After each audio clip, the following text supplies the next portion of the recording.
দুইটা প্যানেল যখন এক হয়েছে, আমি তো আর একটা প্যানেলের ভিতরে ঢুকছি। আমি যখন একা ঢুকছি ওই প্যানেলে, তখন আমার সাথে মিন্টু ছিল। এখন আমরা তো তাদের পেশারে কাজ করতে পারি না। আমি উত্তরা থানার সাথে জমি দেখছি 14 লাখ টাকাটা, সাবরা মসজিদ সাথে জমি 14 লাখ টাকাটা,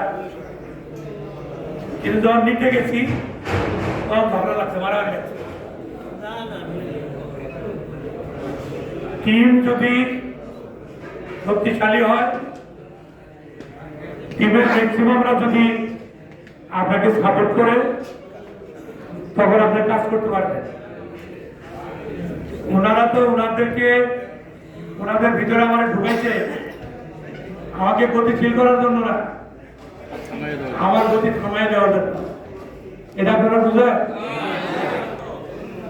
এটা আমাদের ভুল হয়েছে। আমার খোলা পাগল হোক, এটা নিয়ে আমার চলা উচিত ছিল। যাই হোক, আমি আপনাদের কাছে কৃতজ্ঞ যে আপনারা সাধারণ মন্ডল বানাইছেন। তো আমি অত্যন্ত ধৈর্যশীল। গতবার যে ঘটনা ঘটছে, আমি মামলা করছি, আমি রায় নিয়েছি। আমি চিফ ইলেকশন কমিশনার হয়েছিলাম রশিদ ভাইরে, নির্বাচন আমরা করতে পারি নাই, কারণ আমার সঙ্গী দুইজন বিদেশে থাকে। অস্থায়ী লোক নিয়ে কাজ করা যায় না। লাস্ট মোমেন্ট যদি লাভলু এবং শাহজাহান গত বছর যদি মিজান বাফারের প্যানেলে না ঢুকতো, তাহলে বাফার হয়তো ঢাকাতে আসতোই না। আমি এরকম একটা পরিস্থিতি ছিল।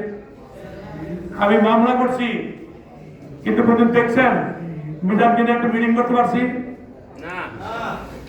অত্যন্ত চালাক লোক। এই ইলেকশন কমিশন সভাপতি অনুষ্ঠানে মিজান যাবে, আমি যাবো, এমপি সাহেব আমাকে নিয়ে যাবে।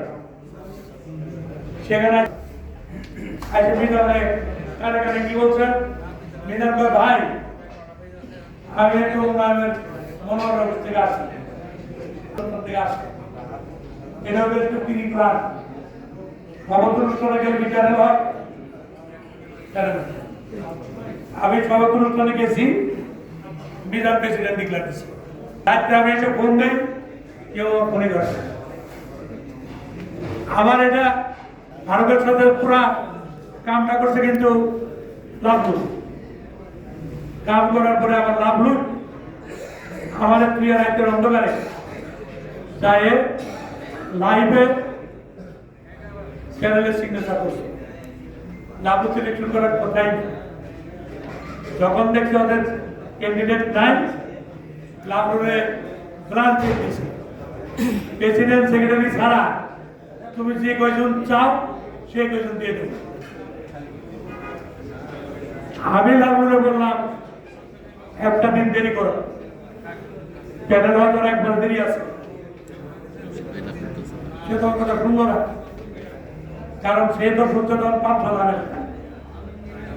পান সাধারণ তাকে যেভাবে ভুলাইছে, সে ওভাবে ভুলে